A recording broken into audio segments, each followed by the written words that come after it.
Good evening, everyone. Sorry we're a couple minutes late. This is the Friday symposium of the LaRouche organization.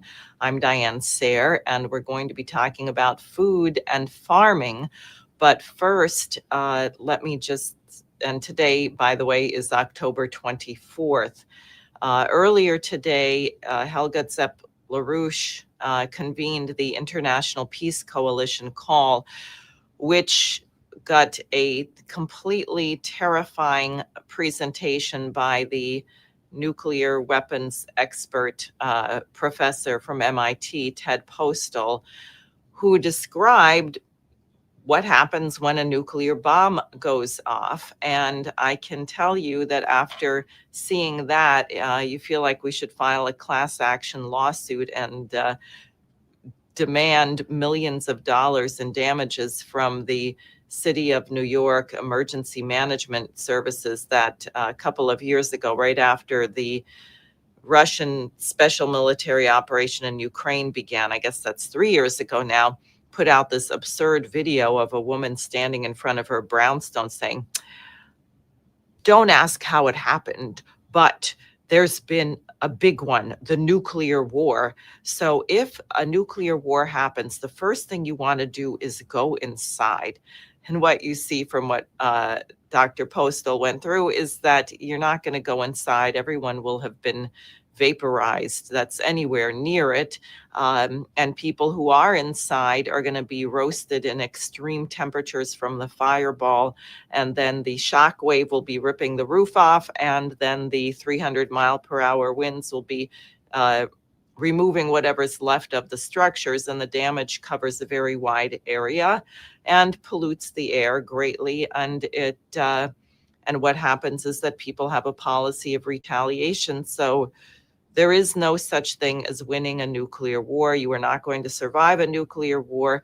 And unfortunately, at the moment, there seems to be a great deal of back and forth. President Putin of Russia has been extremely steady. The Russian demands for their security concerns, not having a nuclear armed Ukraine on their border or in NATO, not having ethnic cleansing against the Russian speaking population, not allowing the banning of the use of the Russian language.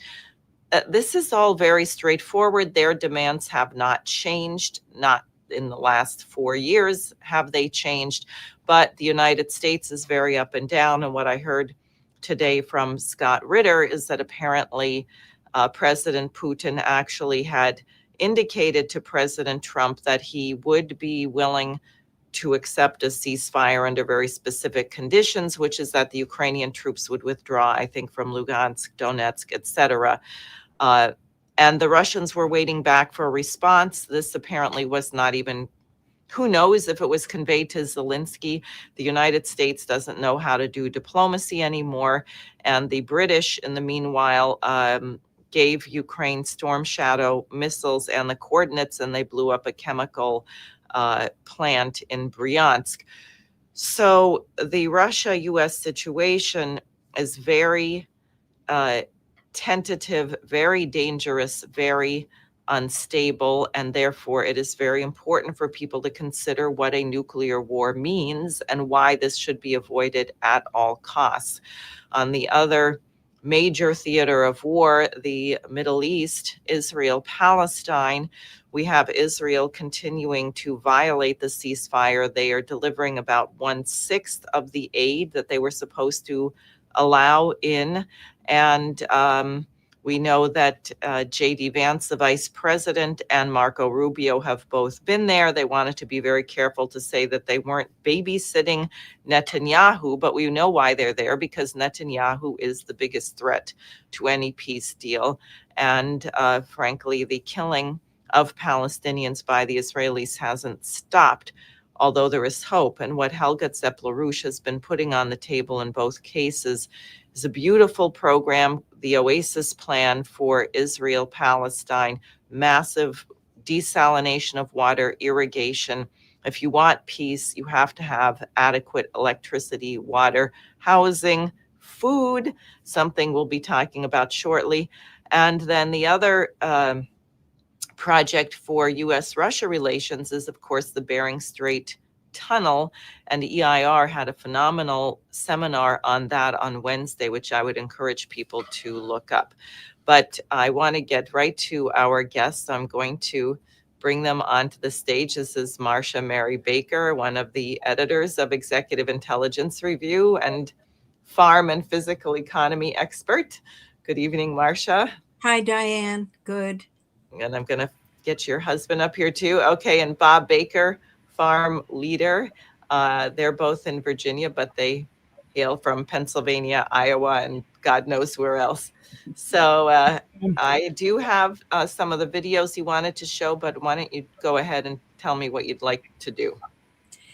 Well, maybe I'll just say that the videos we want to begin with are from October 14 in Mexico, because there were huge demonstrations in 20 states, at least, out of Mexico's 32 states.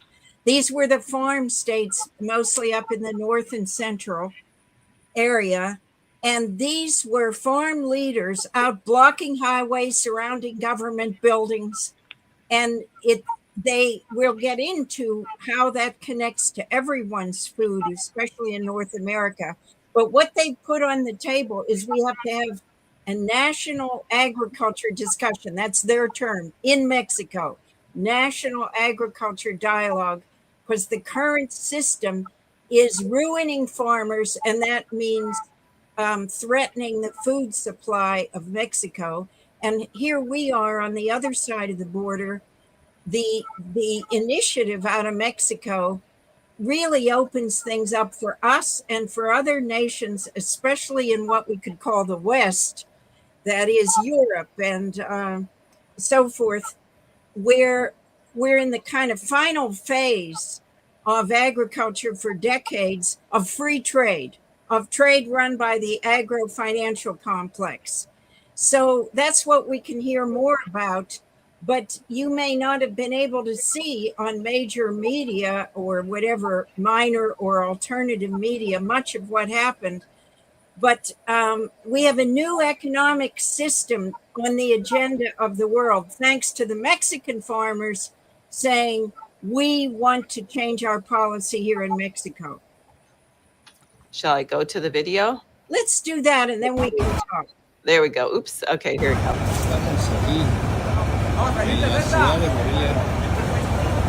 Hay más. Una manifestación pacífica. Wow. Aquí estamos en Catedral. En Catedral. Para darle a conocer a nuestra sociedad. Hemos sido muy maltratados. Gobiernos actuales. Y pedimos precios justos al maíz. Okay, that's one. Let's try this one. There we go.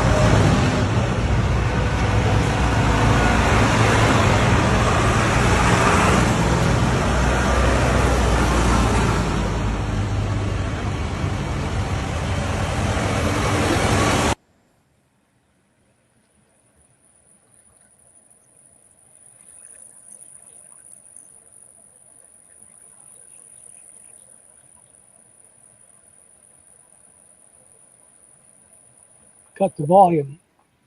Yeah. For some reason, the volume, there doesn't seem to be audio here. I'm trying to get it. It's muted. These demonstrations were taking place all over these 20 states.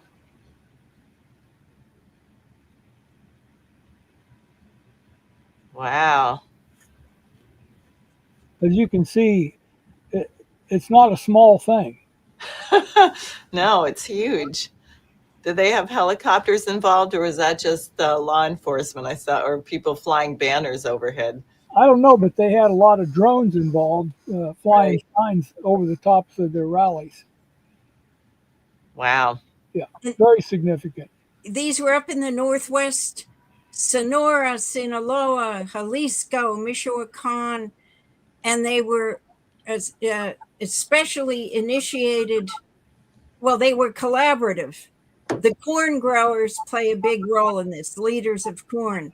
But the lime growers, citrus, they dumped limes all over the road. Yeah. Avocados, they dumped avocados because it cost them more to harvest and handle them and ship them up north than it does. They're not making enough money to cover their costs, so they just dumped them on the ground to make a point that a new system has to be put in.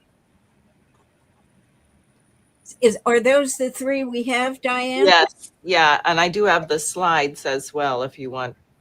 Why don't we do this then? If you could put up the slide of the map of corn growing areas in North America, I'll say a few things on that. Then Bob has the report from the farmers. Okay, From great. the farm leaders. You don't have to study this, folks. But what I want to do is get physical about the economics of, I said the corn growers are very big in the demonstrations in Mexico, because in the last couple years, a new cross organization was formed in Mexico called National Front to Save or Rescue the Countryside. Now, what's corn have to do with that? Well, the dark areas you see is where on our continent, North America, Canada's a little too far north. They do some corn. But the dark areas is where corn growing is concentrated as of recent decades.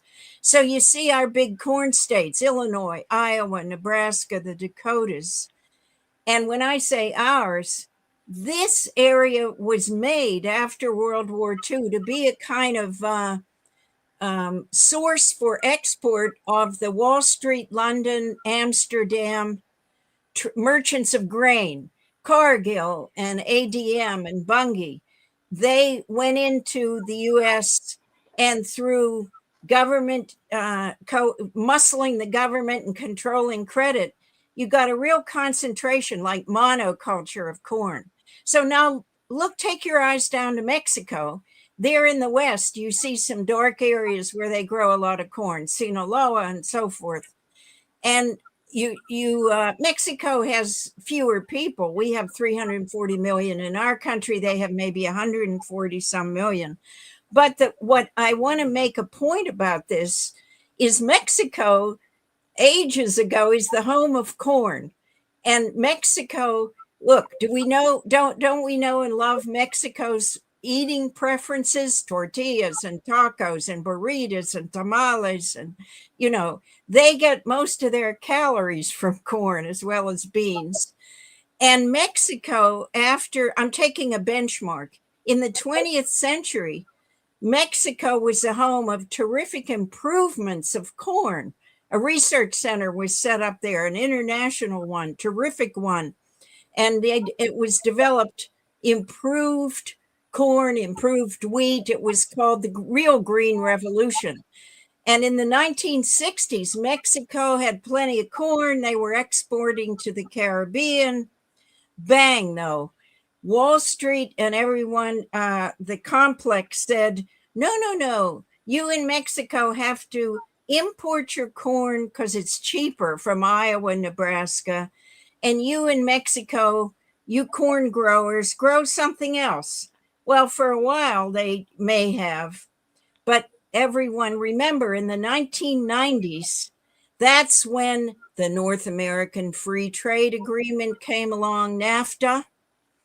And after that, the free trade, so-called borderless operations by transnational cartel money companies like Del Monte, like Green Giant, like all the food companies, the big meat processors, they went to the displaced corn farmers in Mexico who weren't able to afford to grow anything and were desperate and said, no, you're going to grow export crops to send to the U.S. You're going to grow broccoli. You're going to grow tomatoes. Well, now the reason I'm going into this is it is so denationalized what we grow and where we grow it. So radically destructured. let me just give you a few facts. Because the good thing with food, you can visualize it. We don't have to show any graphics.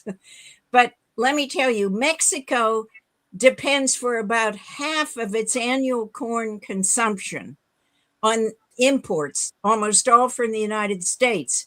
So anytime anything gets disrupted, they're in big trouble. Half of the corn that they consume is now from the United States, or 49%. Now, here we are in the United States. Get a load of these statistics. 90 some percent of all the fresh avocados we eat here are from Mexico, coming in trucks. 90% of all the limes, you might get them in bags or big fat ones, are from Mexico. And let me tell you, fresh tomatoes you cut up or in the school or hospital, 70% of the fresh tomatoes come from Mexico. Now, is that because we can't grow, say, avocados in California and Florida and Texas? And no, it's because Wall Street said, we're going to force this on you. One more factoid. We like broccoli, right? 90 some percent of all the frozen broccoli we eat in the US comes from Mexico. Now, the point is that's a lot of these operations in Mexico are displaced corn and bean growers, and they're having to work on plantations. This is completely ruinous. Who decided this? Not the people of Mexico and not the American population. I think Diane is close to New Jersey, used to be called the Garden State, where tomatoes were grown for Campbell's tomato soup. So we have a mess, and farmers have been ruined. The countryside in Jalisco or Durango or Sonora is like the countryside in Iowa. You got abandoned houses, you got poverty, and so this is the backdrop. So what's happened is a grouping of farmers in Mexico over the last 2 or 3 years formed this cross connection, cross state, cross crop group, and they are saying we're going to have a national dialogue in Mexico or else. And I just wanted to give that economics background to what we really, to the fact that we need antitrust. We can get into that later, what we need, but we need credit to reestablish farming where we want it, roll back these crazy trade patterns, and that's what's motivating these farmers. Wow. Now, are any of these other slides relevant, or those? I saw those pictures. Yeah. Is that some of the meetings, or Yeah.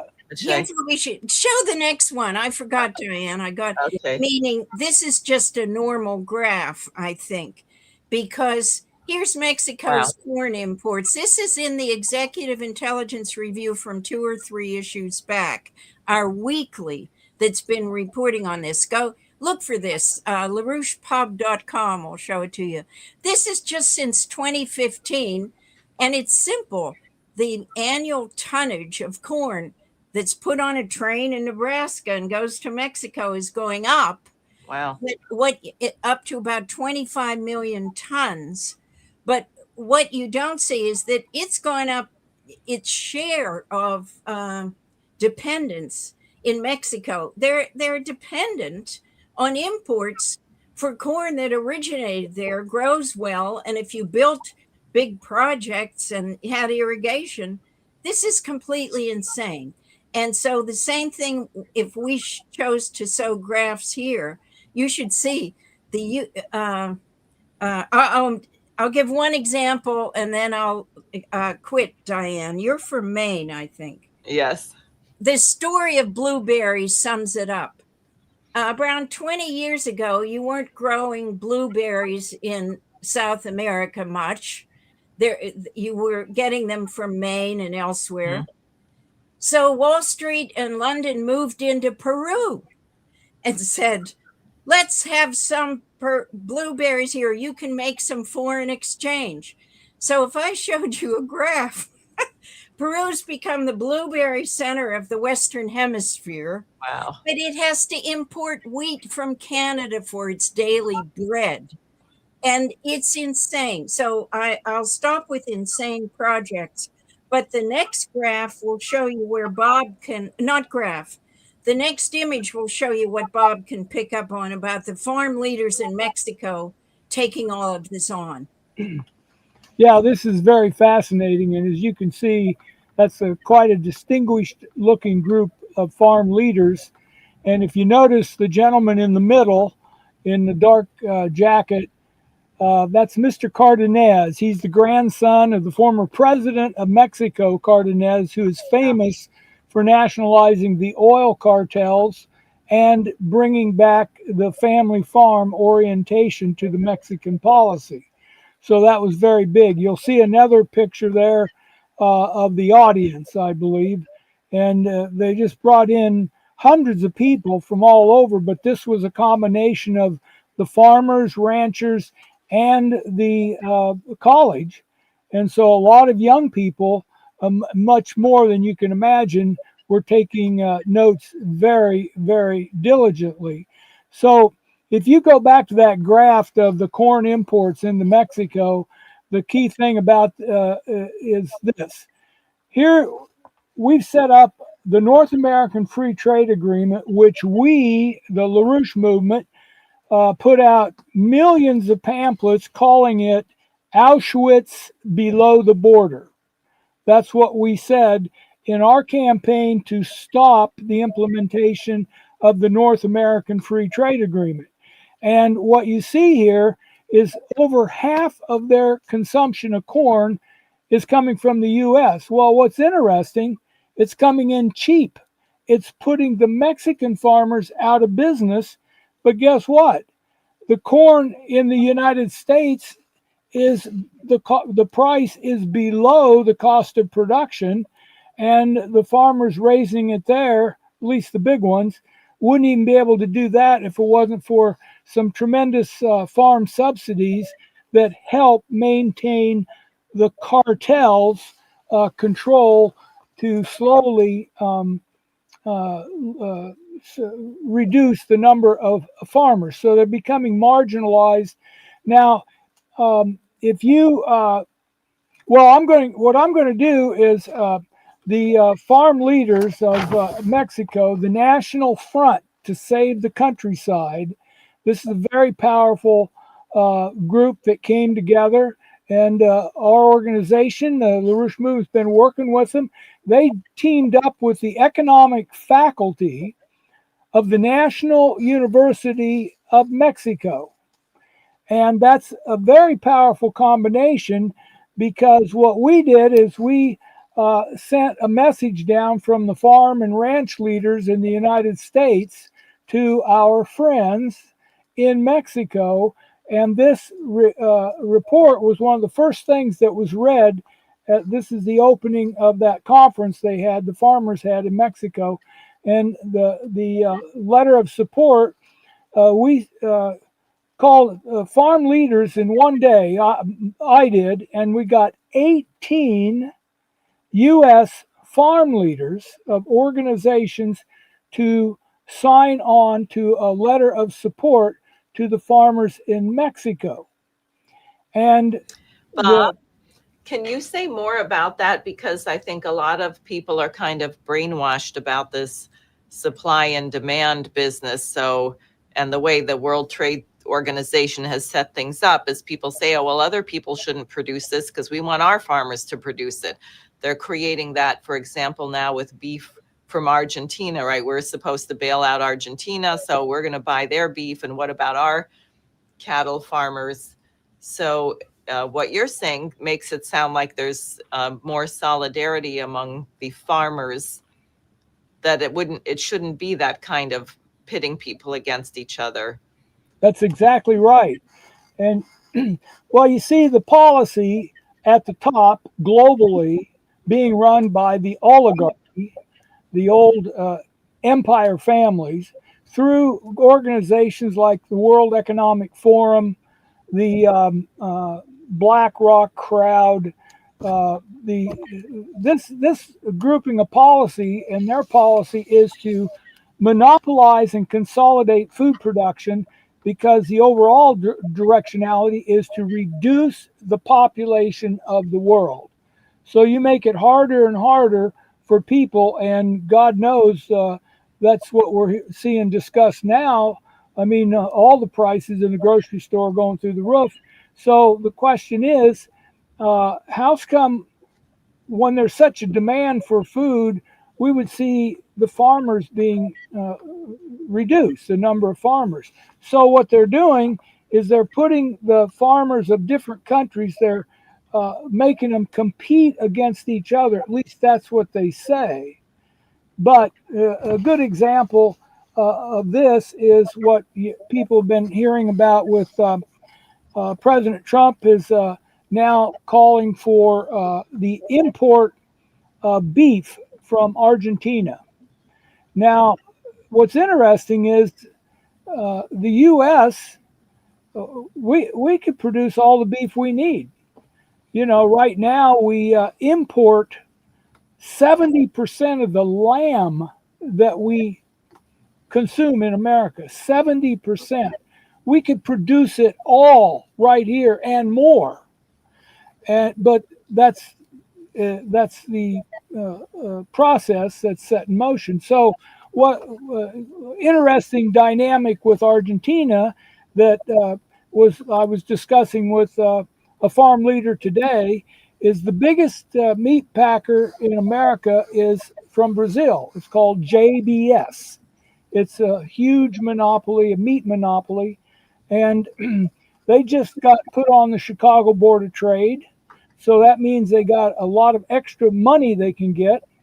But JBS sold all their packing plants in Argentina to another big monopoly beef company, Minerva. And so what the discussion is that by opening up and bringing beef in from Argentina, what we've now set up is a channel so that JBS can go and buy beef from other South American countries, ship it into Argentina, and then export it back into the United States and get by the tariff regulation and all that baloney. Well, so the point is see, we don't have our meat in America is not marked. I mean, you can bring in meat from other countries, and all you got to do is bring it in and then cut it up and slice it up and then package it, put some wrap around it, and you can call it meat from America. And of course, the ranchers and all the people that we work with, Mike Calicrate and different, they're all saying, no, we need a stamp on it says country of origin labeling. So every time you buy meat, you know exactly what country that comes from, because other countries, they don't have as rigorous of a health situation as we do here in the United States. Okay, so you take these big corporations, you take the big Cargills, the Monsantos, the Tysons, and then like just yesterday, it got finalized. Tyson's just got forced to cough up $85 million in for price rigging back to meat companies here in America. $85 million. It's the biggest payment ever made in history. And so these guys are doing all this illegal stuff. JBS, the two owners of it, I mean, they got both got put in prison and fined huge fines in Brazil for buying off over 1,800 elected officials in Brazil. That's the biggest meat packer in America today. And they're getting bigger. They're getting ready to put in one of the biggest manufacturing plants for fake meat also. So that dynamic is what we're up against, and that's put the farmers in America in competition to the farmers in Europe, to the farmers in Mexico, to even in India. I mean, we recently had Vice President Vance went down there to twist some arms to so that India would import more food from the United States, or vice versa. And the farmers down there, they went ballistic because Yeah, I have to say the farmers made effigies of J.D. Vance last March, like a scarecrow, and burned him in the street. So he left. They that cooled out the idea. It's called market access. That's the dirty word. The well, Washington Consensus says every nation should have market access for to receive U.S. goods that Wall Street or London wants to dump on them. Right. Now, it just seems like common sense. Food is perishable. I mean, fruits, vegetables, meat. It would seem to me that you would want to buy food that was produced or grown near where you live, not ship it all over the planet. This is just well, that's exactly what a whole bunch of farmers are talking about, Mexico and in the U.S. also, because they want to raise their own food. I had a farmer tell me today, he said he got a call from his state legislator campaigning, and so the state legislator asked him, what his thoughts were, and he raises his own food, and pork and stuff, and so he said, he told his state legislator, he said, well, let me ask you a question.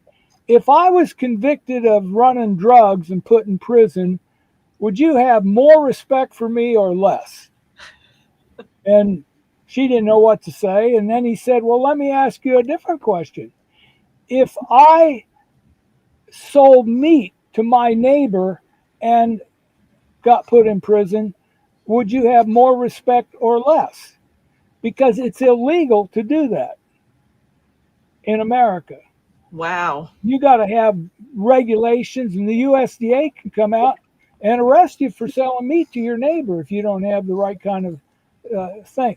Okay, so here we are. We have fewer and fewer ranchers and food producers, and they're getting consolidated, and it is nonstop. You'd think it would go and sort of level off, but it will not level off. But the best way to look at it is like it just goes to the point where it just self-destructs. But that's what you're seeing a lot of people start to realize, especially the farmers, and that's why I've got to salute the farmers in Mexico that took to the streets, and the farmers in Europe that take to the streets. I mean, to see thousands of tractors back to back protesting for the right to produce food. That is unbelievable when you think about it. So the thing is we're joining forces with that because, quite frankly, I think one of the biggest support groups for the farmers doing that are the people in the cities. I think the people in the urban areas, I think they realize, my God, what they're up against, but they just don't probably know what the farmers are dealing with. But at a certain point, as COVID proved, you have some big shakeup in the infrastructure linkage that moves food around. Any one day in the United States, you have close to 1 million head of cattle riding up and down the highway in trucks, getting moved around. It's unbelievable. And Why? because because there's so few packers and the ranchers, they got to haul their cattle a long distances to get to a packing house because they consolidate, and they're still consolidating them. It used to be, years ago, you had all kinds of, like, let's say, livestock buying station, because there were so many packers. When a farmer went to sell his livestock, he'd call up 2-3 4 different operations, they come out and give him a bid on them, and he'd get the highest bid. Today, there's no bidding. You just call and get the price, and that's what you got.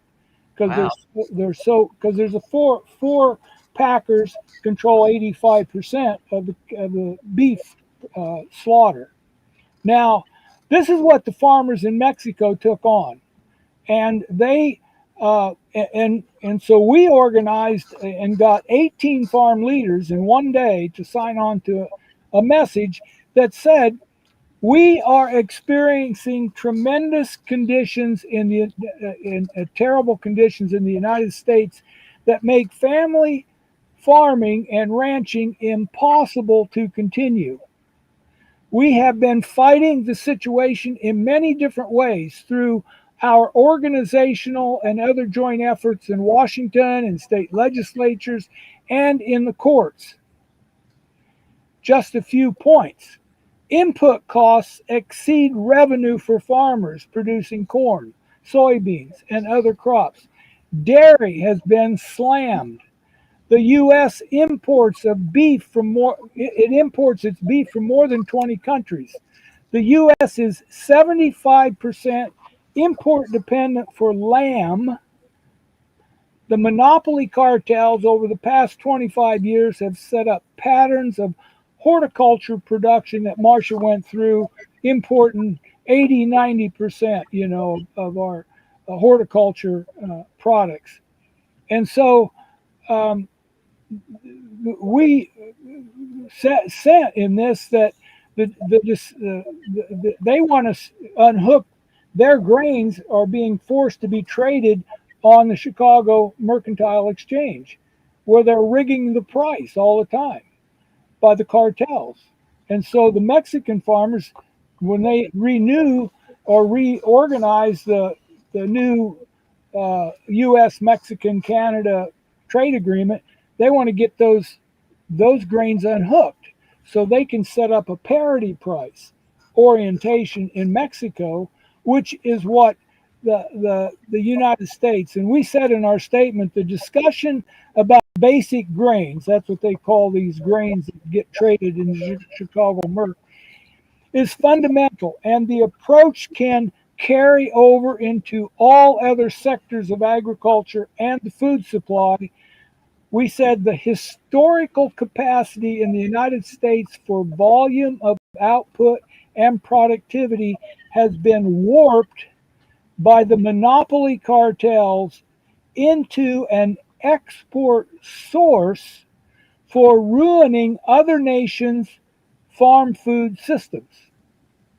So we can ship products that are rigged to be below the cost of production and put other farmers out of business, which, there's big plans for agriculture in what's called the global majority nations.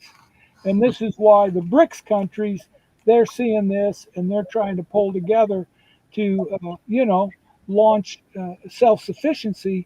And the term that's many farmers are talking about, they call it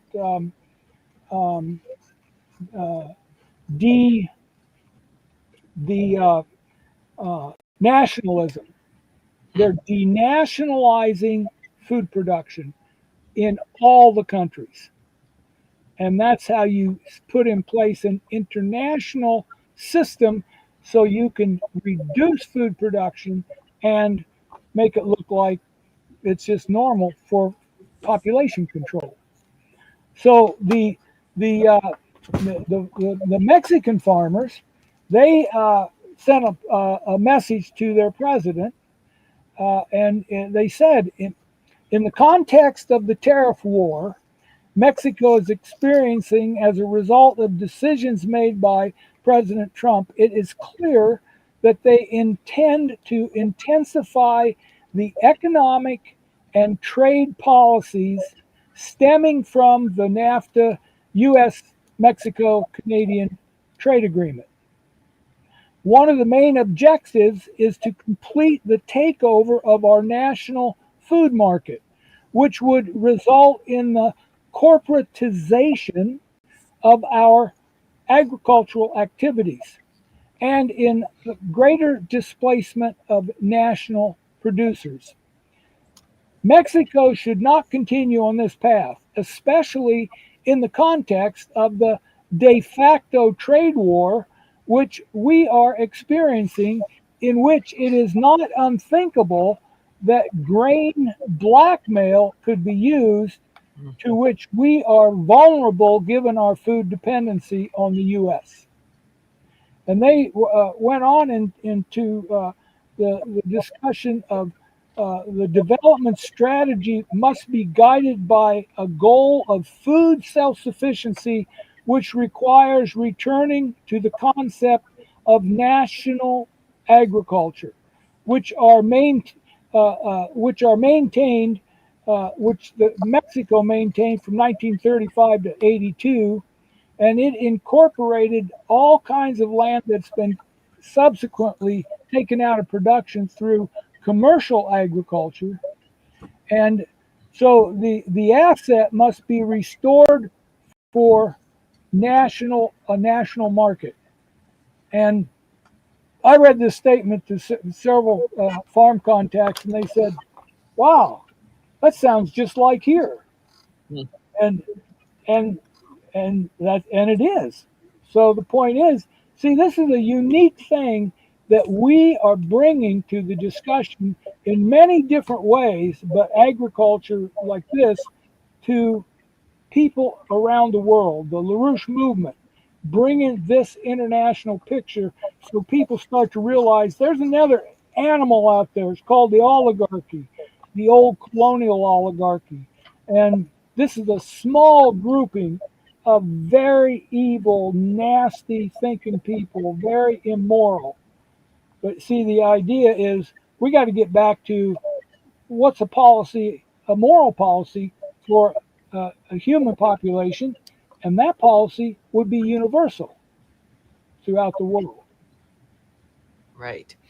Now, I'd like to ask about how we solve this and how, because I'm thinking if Mexico is, instead of producing corn, producing avocados and broccoli for us, how hard would it be to reverse that? I mean, I presume there's certain soil conditions and things that are specific to particular crops, so you couldn't just snap your finger and say, now you're going to produce X, or can you, or are they, I mean, it seems to me also hard to imagine, what does the United States actually produce? Do we produce enough for ourselves and we're just exporting it somewhere, or do we not? That's a good point. You got a slide there with a graphic on it. I think it says U.S. trade balance. And there is one answer to your question. You see, back in 2019 was the first year we started importing more food than we exported. Yeah, this is in money value, but it's still true in many respects. Yeah. Go ahead. So you see, we're projecting this year close to $50 billion more imports of food than exports. And so, and that's after we export cheap food to Mexico and put them out of business. Right. So what's going on? So that's after we tax the American population to provide subsidies to farmers in America that are losing money. And at the same time, you have these international monopoly cartels and meat packers and grain cartels buying cheap meat from other countries, bringing it here and putting our ranchers out of business. Our ranchers. And you know, ranchers and farmers, they'll live a long time on next to nothing, just because their mission is much more than making money. But this is a different process. Well, may I add one thing? Because Diane, it's sometimes good to have a 1, 2, 3, 4 approach, even if it's hard. In other words, what we have to think about is we need credit for keeping operations going, and also for starting up new operations in farming and ranching, buying the mother cows, doing this, building the buildings, and especially it can be delivered favorably to young farm families. You can just make a point of it.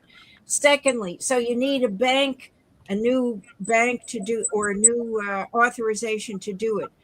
And you do have to think of antitrust. We've had so many decades of Republican, Democrat, and Libertarian versions of you can't intervene against companies. Right. You can't tell Walmart that they have to stay out of Rochester, New York. Well, you can. You can, or stay out of Peoria, Illinois. You can.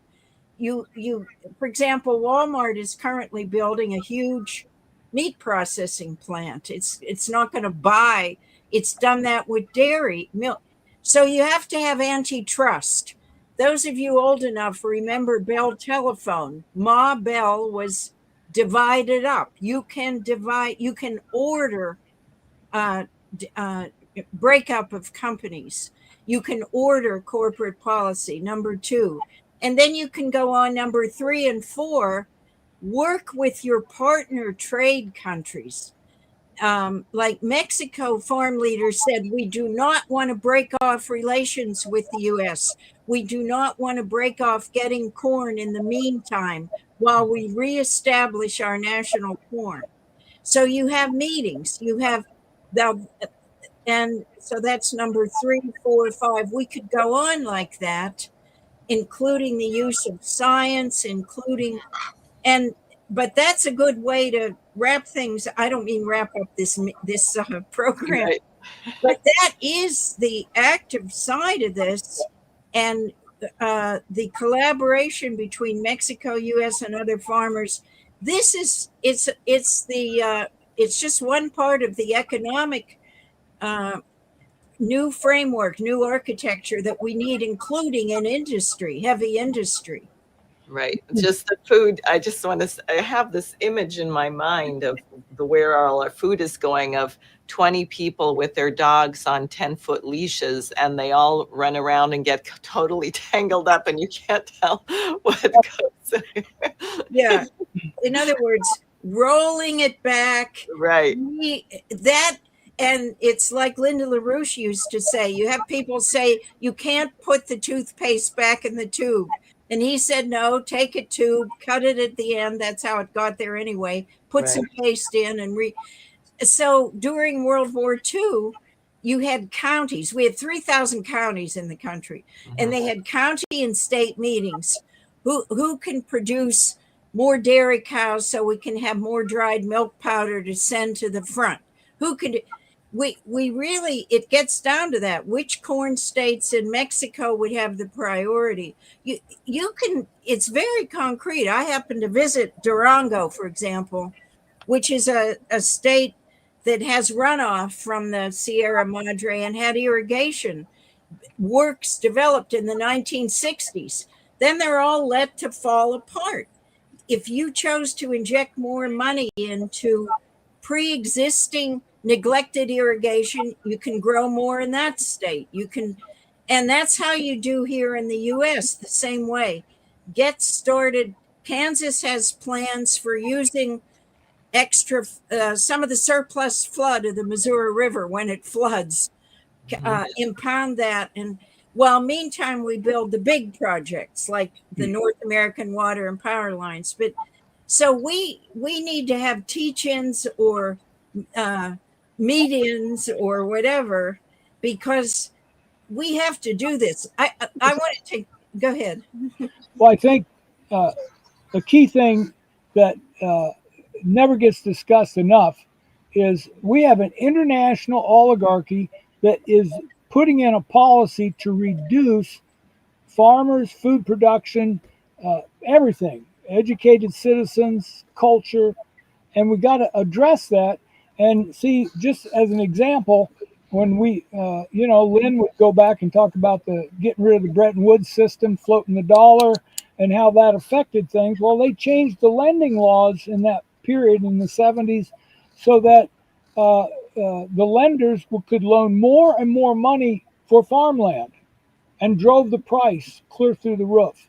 Then at a certain point in 1983 and 4, prices collapsed 60% in farmland. And all kinds of people were hurting. Then they brought in and said, okay, if you're still on your farm, we'll pay you to raise pigs for us, for the big guys. And now we got, 40 some hog producers that produce 60% of all the pigs in America. And we used to have, hundreds of thousands of pork producers. So that thing is going on. But the thing that now is important to keep in mind is the scope of what's happened, because now, for us to go to a nation and ask them to import our food, that's going to be getting tough because people got other places. China said, forget it, And so all of a sudden, the U.S. population, they're projecting this year will be the first year in 30 years that we don't have population growth in the U.S. Now, that's going to reduce food production. It's also the first time in 50 years they're saying that we're going to have zero immigrant, maybe even negative immigration. Last year we had 2.4 million. And so they're saying that 2025 could be the first year the U.S. population is projected to shrink. And shrinking means no increase in food consumption. So we got about, since 1992, when NAFTA thing kicked in, the free trade agreements, about 95% of all the increased income that came into the farm community has been from selling to foreign countries. 95% of the increase. That means that was about a third of all the U.S. ag was exported. Now, with exports going down, that means a massive decrease in income coming into U.S. agriculture. And you see it. I just got a report today, the big used farm machinery place in Strawberry Point, Iowa. Sales are up 30%. Farmers are liquidating their machinery. And so we got farm income is down a third, and a third of the exports. And wait, and before it went down a third, I'm sure they weren't doing, they were not filthy rich with a massive surplus. Exactly. That's not why all their wives worked as nurses and bus drivers, so they could keep farming to lose money. Right. We lost about 500,000 farmers just in that period since NAFTA got in. It's supposed to help us out. So you see all these things, and they're projecting now in 26 and 7, 25% of the farmers are going to go bankrupt. Wow. And the remaining ones will be in big financial trouble. So that's where we come in terms of talking about this, because what's Trump, and they're saying, well, we got these tariffs, we'll help you out. Well, what another aspect is one of the departments that got hit the biggest by DOGE was the United States Department of Agriculture. They eliminated all kinds of jobs. And so right now, the USDA does not have a formal bailout farm program. They don't have the ability to administrate it because they don't have the manpower. And they're carving up the USDA facility in Washington, D.C., and they're moving it out to Kansas, Nebraska, to Iowa. And you know what that kind of a move is going to do? It's going to be, the staff is just not going to be there. So, so when you put this together, you really start to understand how important what LaRouche has put together in terms of a program to put this back together. Put the banks in bankruptcy, put in a new credit system, get parity prices back, and this is where we become very vital in this period. Yeah, in national interest, there's plenty of ways and precedents for determining what production you want to foster. You can do it. We've done it in wartime, and we're called on to do it now. I have one wild example that just makes the point. Take the fourth largest population nation in the world, Indonesia. Big, all those islands, Indonesia. Their president in the last year and a half has made his goal. He was voted in for this, Prabowo. We're going to be self-sufficient in rice. We want our own rice bowl. We're the fourth biggest in the world, and they work on it, and they might achieve it this year. But instead of that approach, and who could fault them? The Agriculture Department, and for all I know, the U.S. Department of War, they're getting ready to send a big delegation in February to Indonesia that you have to buy from the U.S. For Arkansas. You have to buy rice. We're going to have a delegation. We have a right to market access. So that multiply that, because this is a good thing for Indonesia. So our job is to cross enlighten all over the world, but especially the West. Right. It's time for us to decide what we grow, what we eat, where it is, and we can do it the same way. Maybe you can think a good name for this campaign, Diane. Well, I like what, I don't know if it was Dennis or Jerry or who said that today, but what we need is this new breakfast food called Reason Brand. Reason Brand. Yes. Yes. Well, this does raise another question, because they're taking this so lightly, but how, and I think we saw during COVID that the whole supply chain is somewhat vulnerable as it is. Is that not the case? I mean, how close are we to having food shortages or shortages of specific items? Because it seems like if we're getting 90% of our broccoli from Mexico, if something happened with that relationship, then you're out of broccoli. Or is that the case? Absolutely. Yeah. And it's also because, see, we're in a financial meltdown. And, you know, that's why they're going after crypto and getting everybody investing in things that don't produce anything, but they're also bringing in multi layers of corporate structures to buy farmland, you know, and set up systems to do that. And so the point is, it's why the citizens, the people, have to study and understand what we're saying about this process, because we got to put in some national laws. Like Lynn said, we got to put these big banks in bankruptcy. That means, what's bankruptcy? It means you keep them open, but you don't keep sticking money in them that's not productive, and replace it with production, with loans connected to production. And that's where, you know, we talk about in agriculture, 1 million new family farms. Now, what is that? It's much more than just a farm plopped down on a piece of ground somewhere. It's a whole cultural transformation. In other words, we'd say put the culture back into agriculture, and you would have never had all the magnitude of family farms that we did without what Lincoln did, and then FDR saved it, because you had the Tsar of Russia, people all over the world watched that and shifted their policy into that to take it away from big landowners, and now we're going back to that. So we need a government directed policy, but that means we got to have a whole bunch of citizens active in the government, people supporting people that are going to take on this policy. And too many people say, well, I just don't know how we're going to change anything, because you ain't going to change these guys. Well, that's the citizens has got to take a point. Right. So what thoughts do you have? It's time to wrap up. Any closing thoughts? Well, I could pick up just what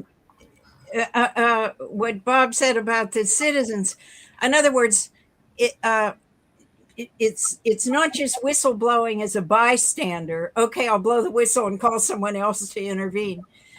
We have to set the terms all the time. It's like this. Trump says, "Oh, I'm going to help shoppers," who by saying Argentina should send in more beef. Of course, he's trying to help this jerk Millet, whose election on Sundays. But so, in fact, shoppers need more income, more industrial jobs, more infrastructure jobs. Then they'll be able to afford the beef. U.S. ranchers can increase the herd. Our cattle herd is the same as it was in the 1950s. And even though individual cows are more productive, they're not that much more productive. Instead of what we had this week with the president saying, let's just import more beef from Argentina, the outcry, the voice here and there has to say, no, let's cancel all the imports from the 20 nations exporting beef here, from Australia to Western Africa. Right. Let's rebuild the ranches here.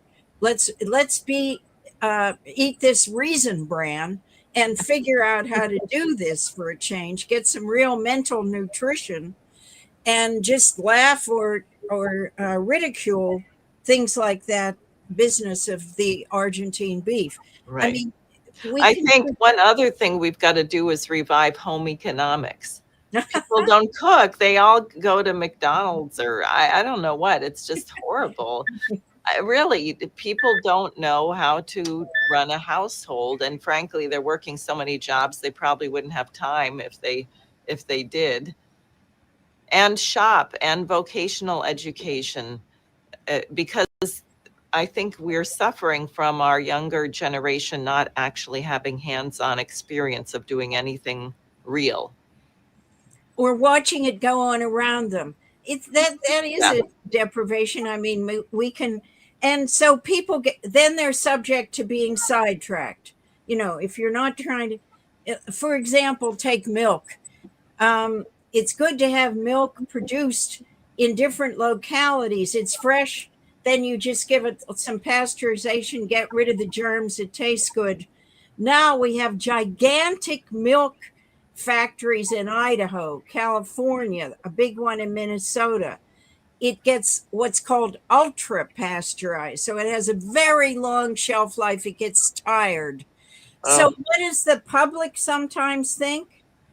Because ultra pasteurization is good. It's good to be put on ships that are traveling in the Pacific.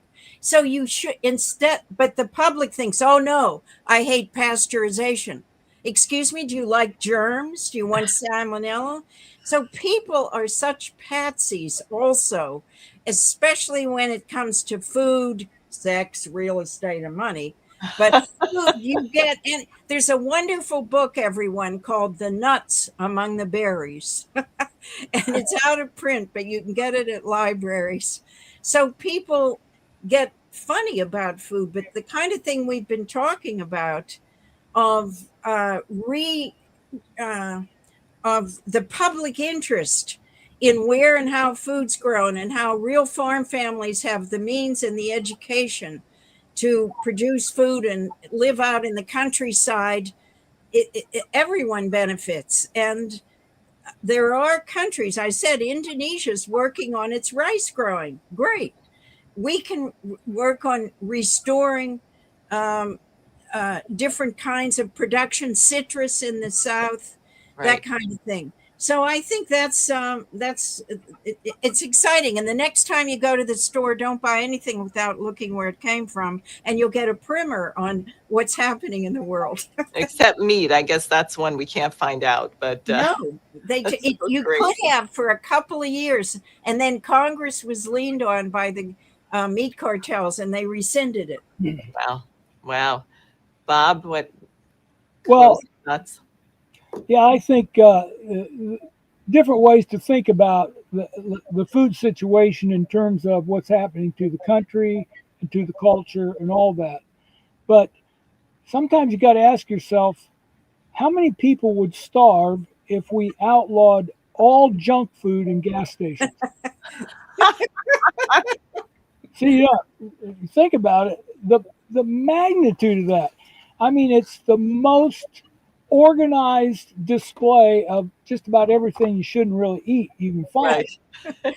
But the point Yeah, is, and now they sell marijuana, which really, I mean, I guess they sell beer, but you don't think of people driving around drinking beer, but they're definitely high when they're driving. I mean, the massive, but that's a whole other story. But go ahead. yeah, but but you know, I mean, there is fantastic technology that's developed into agriculture, and we don't have to have agriculture limited to being mega operations to be productive and to raise a family, because the real orientation of the family farm idea that was brought into our country, especially with Lincoln's Homestead Act, Mhm. is to develop a culture in which people can work together and to help work to develop themselves, their mental capabilities and their talents and the technologies, and to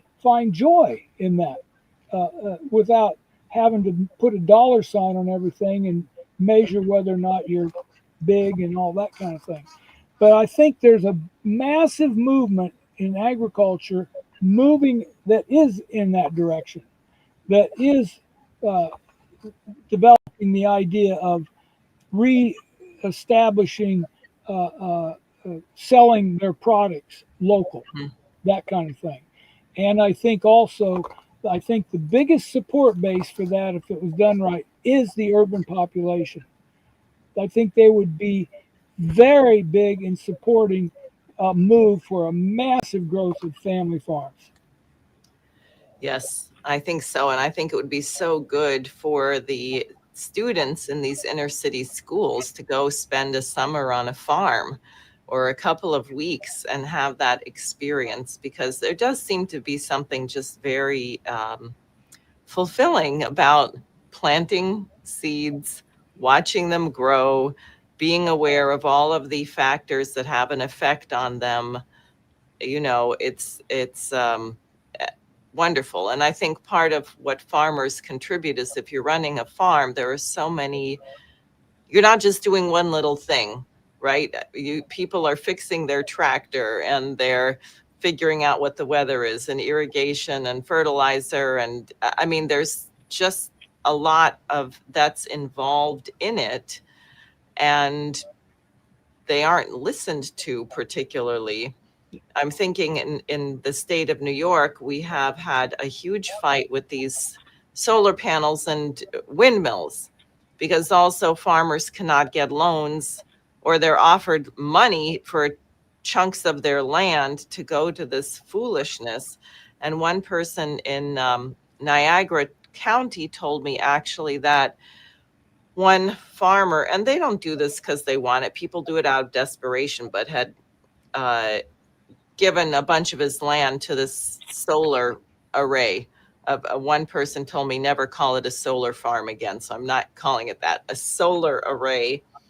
And the wells in her farm across the street all went dry Huh.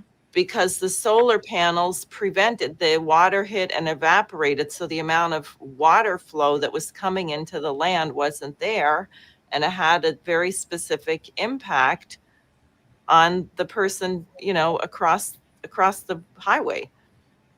Yeah, yeah. So it's, Well, see, that's that, and the technologies also that are actually pretty beautiful, because, for instance, you know, they've developed now for weed control.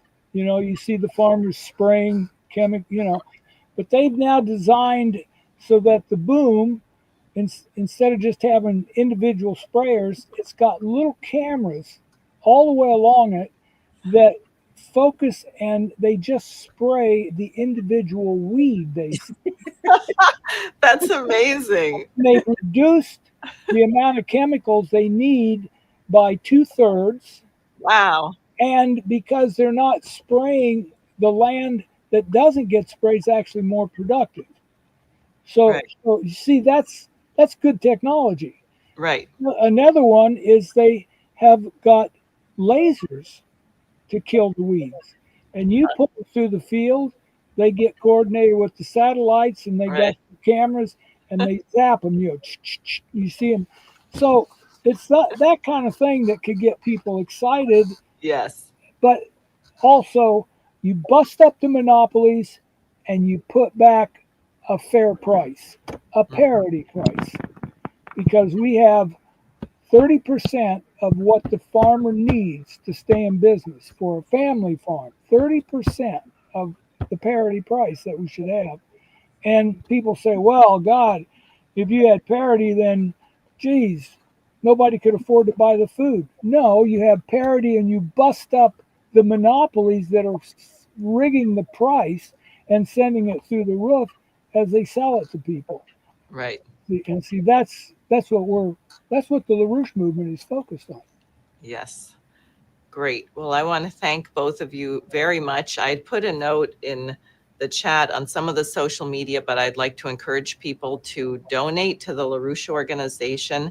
And if you do a monthly recurring donation of $10 or more, you get the daily alert, the Executive Intelligence Review daily alert.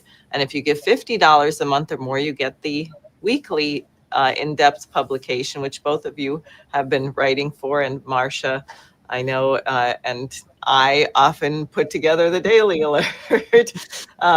So please do that, support this effort, and hopefully these kinds of technology that you're talking about, Bob, can be brought to a sovereign Palestinian state when we get a two-state peace plan in the region, like the Oasis plan that Lyndon LaRouche called for. So thank you so much, and we'll be talking soon. Soon. Bye. Thank you. Bye.